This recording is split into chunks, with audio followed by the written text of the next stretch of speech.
Ya, mau jawab pertanyaannya si Aman. Oke, ya kembali lagi bersama kami dari kelompok terakhir.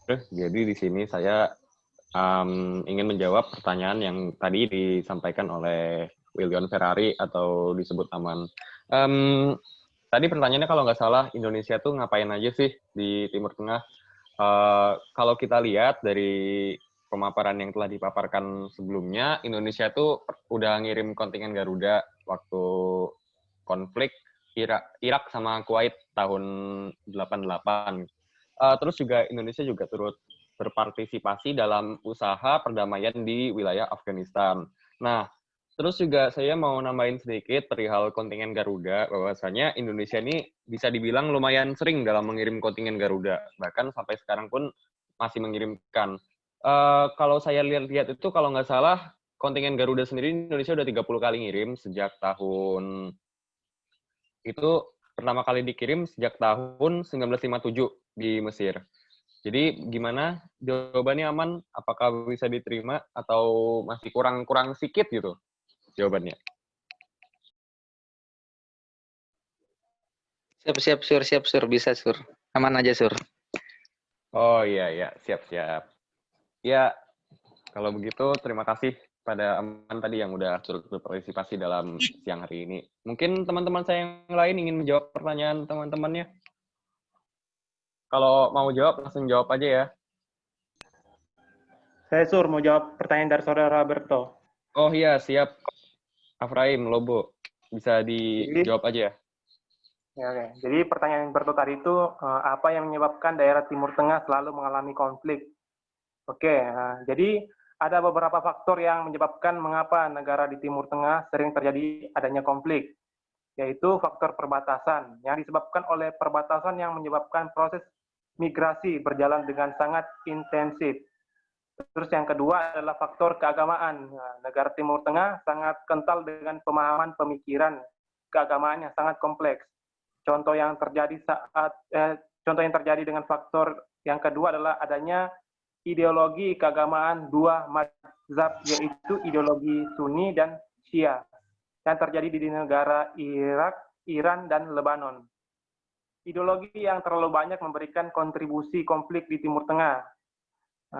Yang ketiga adalah penghasilan alam di Timur Tengah, yaitu negara Timur Tengah kaya dan dikenal sebagai sumber minyak, dan menjadi kondisi ini menjadi kawasan yang diributi oleh kawasan-kawasan besar.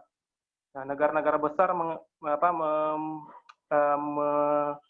membagi kepada negara-negara industri sebagai bentuk protes terhadap kebijakan negara seperti kebijakan Amerika Serikat dan Uni Soviet yang tidak fair terhadap Israel.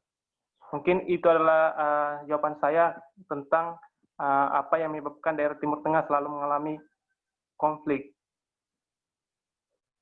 Sur? Oh iya, gimana Ilham jawabannya? Tadi dari teman kita si Lobo dijelaskan bahwasanya tuh penyebab dari konflik di Timur Tengah tuh ada banyak. Salah satunya adalah religi, lalu juga ada faktor lain yaitu faktor politik ya. Gimana Ilham jawabannya? Apakah dapat diterima? Itu tadi pertanyaan dari Berto. Oh iya, pertanyaan Berto. Astagfirullah, salah saya. Iya. Mohon maaf ya. Pertanyaan Berto ya tadi. Oke, makasih Sur atas jawabannya. Iya. Ayo, mungkin teman-teman yang lain ingin menjawab.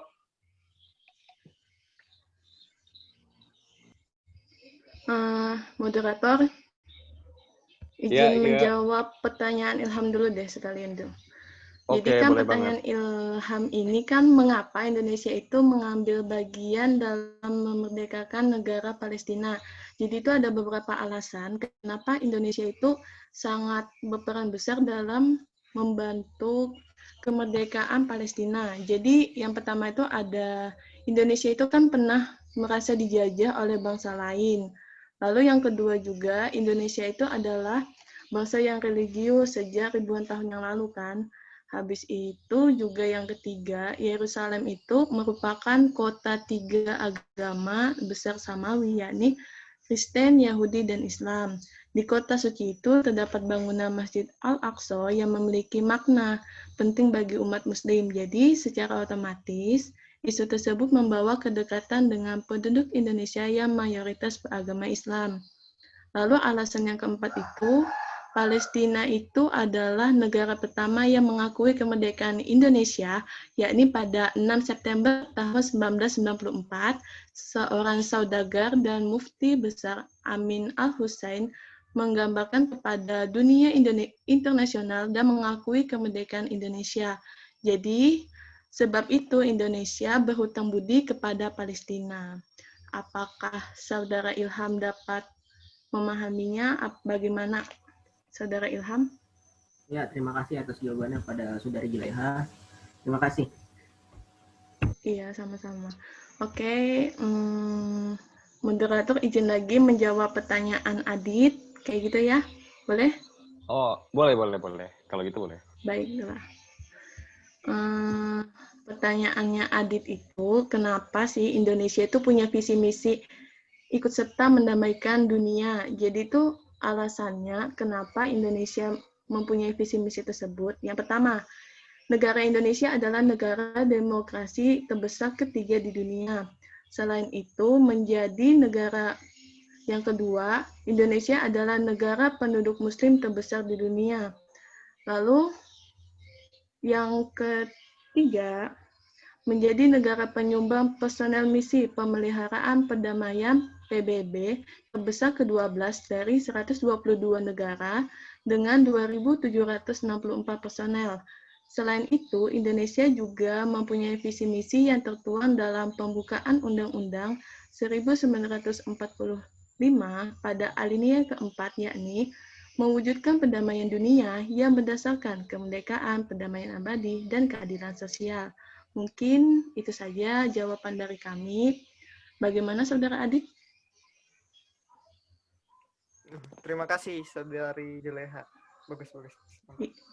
Ya, baiklah, itu jawaban dari kelompok kami. Saya kembalikan ke moderator. Oh iya, terima kasih. Tadi jawaban yang telah disampaikan untuk Julaiha yang telah menjawab 2 pertanyaan ya, yang disampaikan oleh 2 teman kita. Dari Ilham tadi sama teman kita yang satunya Adit. Di sini kami ingin memberikan closing statement bahwasanya Indonesia sebagaimana yang telah disebutkan tadi dalam penutup itu turut berperan penting dalam Timur Tengah dan juga begitupun sebaliknya, karena Indonesia juga memiliki sebuah kewajiban yang mana dalam alinea konstitusinya menyatakan bahwa turut berpartisipasi dalam perdamaian dunia. Jadi interaksi dan pengaruh yang ditanamkan oleh Indonesia terhadap kawasan Timur Tengah itu menjadi sesuatu yang dapat dikatakan tak terhindarkan. Baik, sekian dari kami. Kami mohon maaf yang sebesar-besarnya apabila ada kesalahan. Kami akhiri. Wassalamualaikum warahmatullahi wabarakatuh. Waalaikumsalam warahmatullahi wabarakatuh. Waalaikumsalam warahmatullahi wabarakatuh. Assalamualaikum.